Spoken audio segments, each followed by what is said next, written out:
Collieries house in Market Street has seen many uses over the years, but started life in 1897 as the Shortland Hotel. The building overlooks the site where Lieutenant John Shortland landed in 1797 and discovered coal, and the region's coal industry started soon after. BHP says it is appropriate that the refurbished building has become the new head office of its Collieries division. The division was formed only in June last year, when the company was restructured, and this office now controls all BHP coal mining in New South Wales and the Kooragang coal loader. BHP may have just posted a $1 billion profit, but the opening ceremony was not a lavish affair. Newly appointed Mineral Resources Minister Ken Gabb did the honours, with the help of the division's General Manager Rob Chenery. Mr Gabb was then asked questions about the Hunter's coal industry. He admitted to being concerned by the recent industrial unrest over the miners' log of claims, and said that productivity must increase. Obviously, with price problems, there's a need to continue to increase the production and exports, and that's occurring, generally speaking. And that'll need, I think, to continue if we are to maintain the coal industry in a relatively healthy position.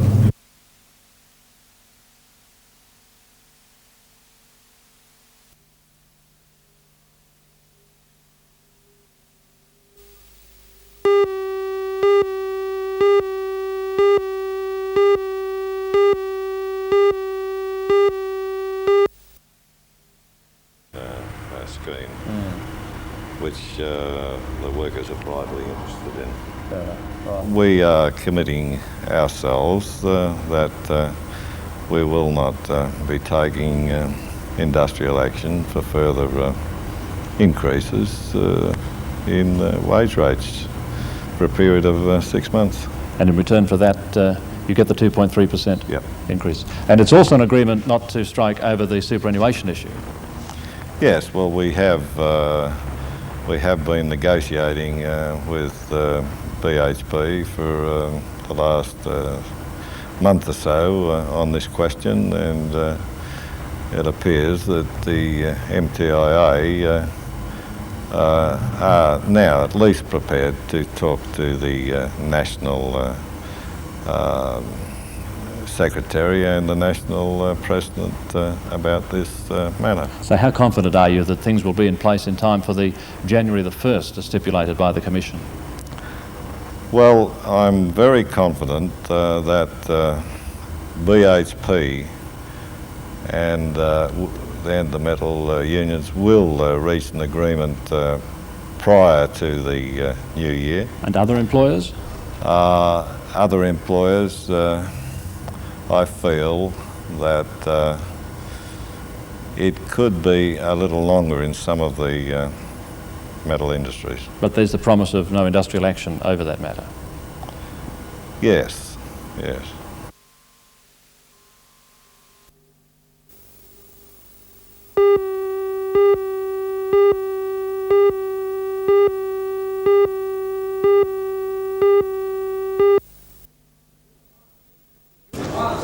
Julian Disney was in Newcastle today to speak to Interagency, a group representing local welfare agencies. He's qualified to speak on the subject, being president of an organisation which represents more than 2,000 welfare outlets. He's also a prominent member of the government's Economic Planning and Advisory Committee. At a time when the government is establishing its budget priorities, Mr Disney warned that welfare increases are not usually indexed, and any attempt to discount benefits would be catastrophic. Well, this is a crucial budget for welfare, and it's a crucial test of the Labor Party's values, because they don't need to make welfare cuts. In fact, wage earners have had increases over the last 10 years considerably ahead of inflation. By contrast, the overall welfare expenditure and payment for pensions and beneficiaries has not gone up anything like as fast. So it's quite false to now say that everyone must suffer equally. It's also, of course, for some people just taking the icing off the cake. It really doesn't matter much. It may mean that they trade in the Volvo 6 months later. But for the people that we're talking about, it's whether there's any cake or indeed whether there's any bread at all. That's literally true. There are clients of mine at the Welfare Rights Centre who are going without meals now so that their children can eat properly. Now, taking 2% off their income is a very much more severe burden than taking 2% off a $20,000, $30,000, $40,000 earner. It's a quite false concept, that equality of sacrifice.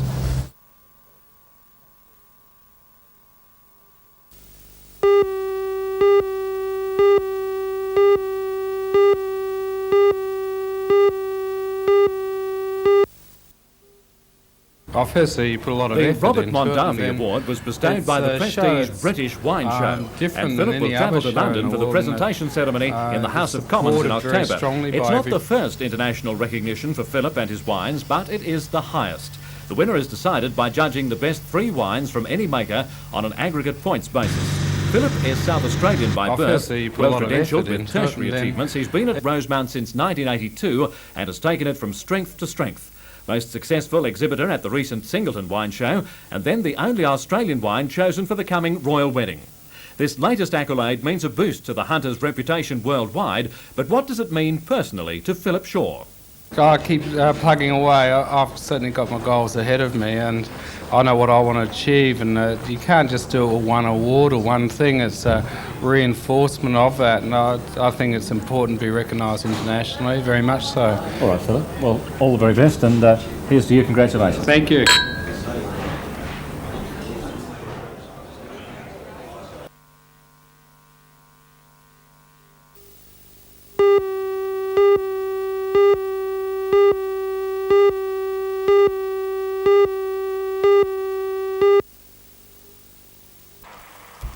At an early age, the 3 representatives have already excelled in the sport of barebow archery. 14-year-old Kathy Kennett is the current junior Australian champion and was both the national field and indoor girl champion last year. Another 14-year-old, Grant Elsley, was last year's junior national indoor champion and also runner-up in the International Field Archers Championships. Both competitors were place-getters in the state titles and belong to the Cessnock Club. 17-year-old Matthew Beckley shoots with the Hunter Bowman. Last year he became the state and national junior champion and took out both titles again this year. The 3 competitors will now join up with the 15-member Australian squad and rate their chances as high against the other Commonwealth countries in Edinburgh. I've heard that Canada and Sweden would have to be the strongest competition for these particular these titles. And what about the Australian team? How do you think they'll fare?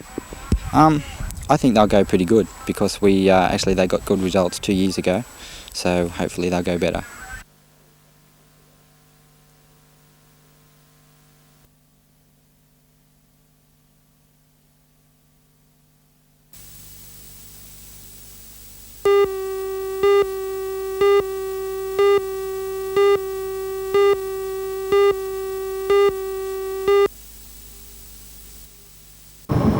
Cristo Road is the first private hospital outside Sydney to run a methadone program. Heroin addicts are given oral doses of methadone as a substitute for the stronger drug. Because methadone is longer acting, the patient feels the need for the drug less frequently, so the doses can be reduced and eventually withdrawn. The clinic at Cristo Road has operated for the past 12 months without state government funding, which is reserved for programs run by public hospitals. Under the guidance of Dr. John Nichols, 170 people are treated. But within the next few weeks, he says the clinic will be forced to close. Because we have been asked by the hospital to leave the premises, and we were given 1 month's notice to leave, and that was approximately 3 weeks ago. Has it cost the hospital anything to have the clinic there? I don't think it has cost the hospital that much, but I think considering any possible future developments, that it could become an expensive item for the hospital, especially Dr. if the Nichols hospital hopes say to has relocate to the clinic in private premises at Broadmeadow, if it taking develops his and patients with expands, him. which all hospitals But a fresh threat to the program has arisen. The Department of Health has that it issued may a then directive cost that them money methadone to can supply only be things supplied from a like central parking distribution point. In the past, patients could obtain it from one of 28 outlets in the region, including some chemist shops. If that directive is enforced, it will be incredibly inconvenient for an awful lot of people, and will be incompatible with their rehabilitation, will be incompatible with going to work and things like that. So that directive I find threatening. If the directive is enforced at Broadmeadow, Dr Nichols says it will be inconvenient for people on the program living out of the city and unfair on residents living near the central distribution point. He says he will appeal against the directive when 2 representatives from the Department of Health visit Newcastle next Tuesday.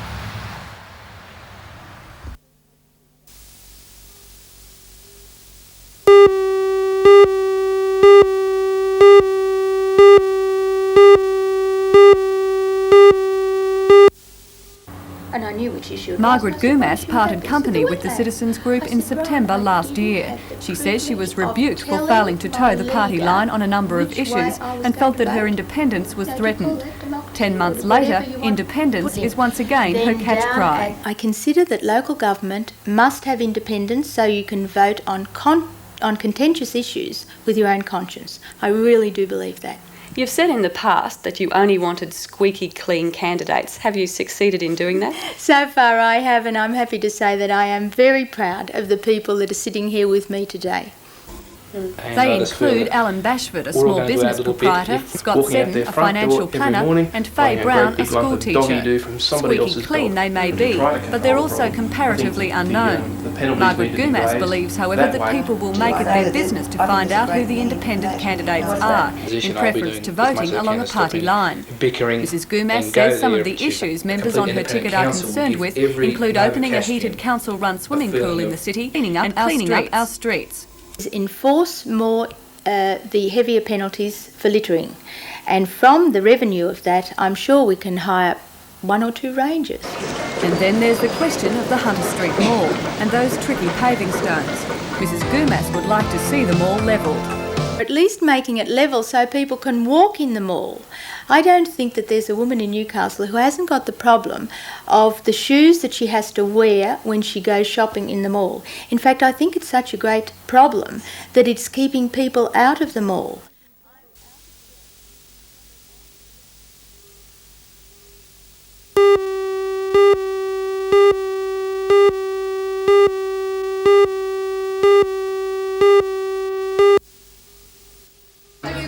An estimated 200 people are affected by the sudden closure of the Fitness Sports Medical Centre.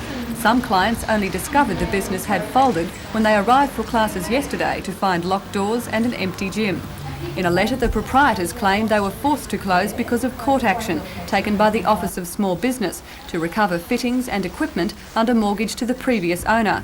The Office of Small Business, however, says that they have never had any contact with the fitness proprietors. While disappointed clients weigh up the cost of keeping the body beautiful, other health clubs in Newcastle say they're concerned that the closure may harm the health industry's image. They say the fitness business in the Hunter region is booming.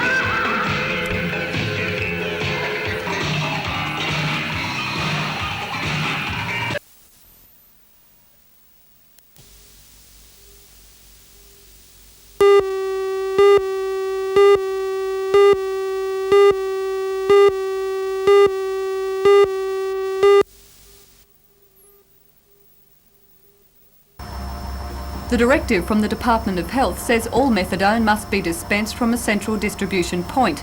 In the past, it's been available to people attending the clinic from 28 outlets throughout the region, including some chemist shops. Under the program, heroin addicts are given methadone as a substitute for the stronger drug. Because methadone is longer acting, the patient feels the need for it less frequently, so the dosages can be reduced and eventually stopped.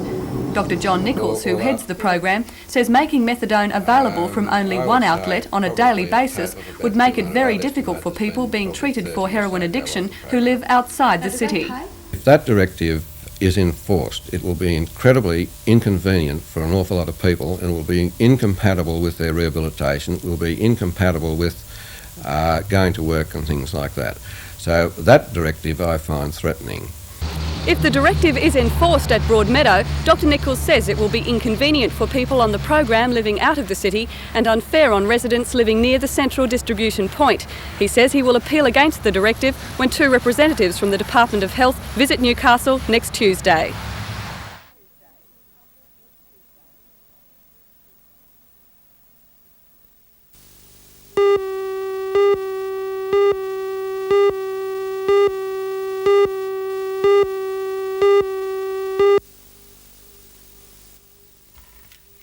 Ian Hamilton suggested to his combined Year 5 and 6 class that monitoring the weather would be an interesting maths and science activity, they immediately wrote to private companies for help in acquiring the equipment.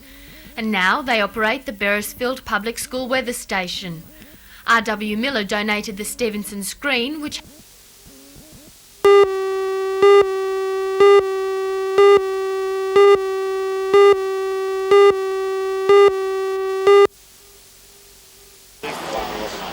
Ian Hamilton suggested to his combined Year 5 and 6 class that monitoring the weather would be an interesting maths and science activity, they immediately wrote to private companies for help in acquiring the equipment. And now they operate the Beresfield Public School weather station. R.W. Miller donated the Stevenson screen, which houses the monitoring equipment supplied by the University of Newcastle. Today, Kristen and Daniel put their heads together to read the maximum and minimum thermometer. Between midday and 2 p.m, they said, the temperature only varied a degree between 18 to a high of 19. In the 2 months the students have had the equipment, they've also learned to read a barometer, a hygrometer and a wind and a rain gauge. They monitor the weather at 9 a.m, midday and 3 p.m, and compare their results with the nearby Ironbark meteorological station. They boast that they are highly accurate. Oh, and there's one more thing they're sure of. Who's the best weatherman on TV? Nat Jeffries! Except for us.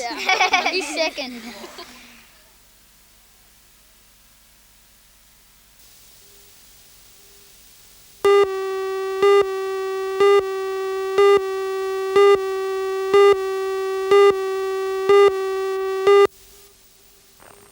According to the Australian wine industry, more and more French, German and Italian wines are gaining popularity in this country. In the last 3 years, French Beaujolais and Italian Lambruscas have increased their share of the market from 7 to 15%. Local vignerons say this is partly because many European winemaking businesses are heavily subsidised by their governments, so their product can be sold here cheaply, in some cases below cost. Local vigneron Murray Tyrrell says despite the tide of imported wines flooding the Australian market, the federal government will not intervene. There's no way the government are going to do anything in the present setup in this country, so it's up to us to fight our own battle, I believe. Mr Tyrrell says Australia's drinking public could also contribute more. And all I ask the consumer out there when he buys a bottle of imported wine, he just goes and buys a bottle of Australian wine at a comparable price, ask someone to put a brown paper bag over each bottle, mix them up and pour them and taste them blindfolded, and I know which wine he's going to think is the best, and the Australian wine will be miles in front.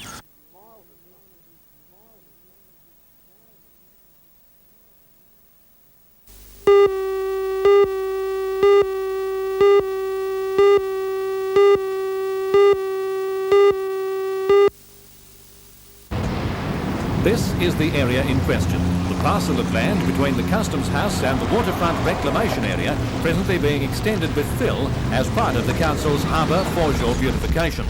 The snag is that when the City Administration contacted the State Rail Authority to find out when it would vacate the area, it was told not for another 11 months at least. Until such time as they vacate that land, the Customs House Plaza cannot be built, and part of the Queen's Wharf development, namely the pedestrian connection between there and the Hunter Mall, cannot be done.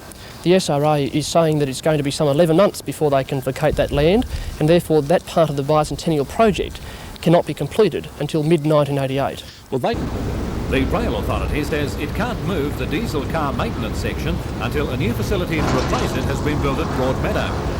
That is being held up by a total review of services and requirements in the Hunter region.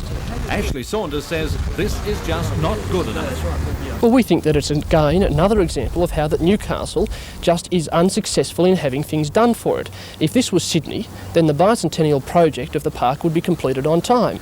The scheduled completion date is December 1987, but the SRA are not going to vacate their part of the land until September 87. There is no way on that time schedule that this park can be completed before mid-88. Right, well, you say the City Administrator, Mr Colin Saunders, no relation to the Lord Mayoral candidate, has decided to enlist the help of local members of Parliament to pressure the government. I'm confident that once we receive the answer back from the local members, we'll be able to push the matter so that the land will be able to be developed in time for the Bicentennial. So you think the local members will have the leverage that you didn't happen to have? Well, I'm sure they'll have the leverage, and I'm sure that they will be able to put the case to the Premier so that more power can be exercised to hasten the matter to allow this to continue. Thanks. That was right.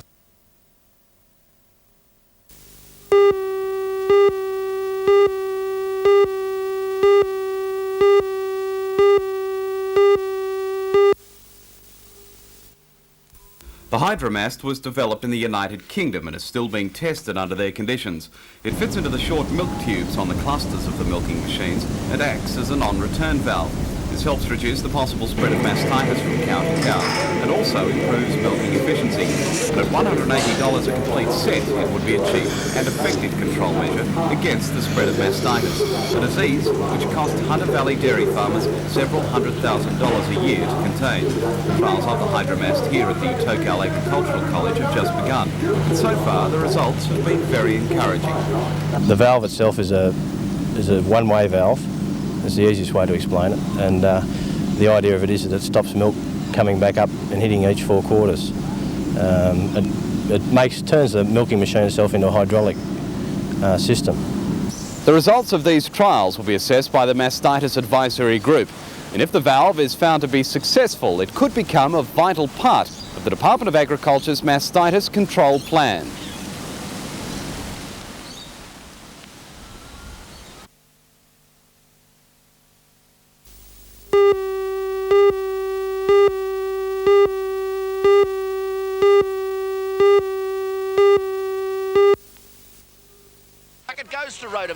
While the rate of injuries in all contact sports may be considered unacceptably high by some observers, it's the incidence of serious injuries in rugby league and union that is concerning members of the medical profession. That this is a recognised problem within the sports can be seen by the fact that it's mandatory at games in Newcastle for rugby league clubs to provide a Jordan frame, a special stretcher for transporting suspected neck and spinal injury patients. Dr John Sage is the Director of Sports Medicine at Lingard Hospital. He says the incidence of football injuries is on the increase. And this seemed to occur with the bit more emphasis on the power in the scrums, and a bit more professional attitude in the game at even at an amateur level. Does this change between the different codes of football? Yes, the injuries are much more common in rugby league, rugby union, and there's decreased incidence in soccer. Australian rules in this area probably be halfway between the soccer and the other 2 codes. Bruce Wilson is the combined Australian University's rugby union coach. He says the risk is always there, but it can be controlled. It can be controlled through safe coaching practices and also by the laws of rugby. And it's possible that the laws of rugby may have to be changed to make the game safe. He says the biggest problem arises from scrums. Preparation helps, but one solution would be to depower them. Well, various laws have come into the scrum in order to attempt to depower it, but these laws are not working properly, obviously. The best way it's been made safer is this depowering of the scrum. The 2 scrums, instead of standing 1.5 metres apart and clashing hard, because that initial clash is very important in scrums as they're at the moment, they just reach hold of each other and go down together, and that way it's generally thought that scrums will be safer.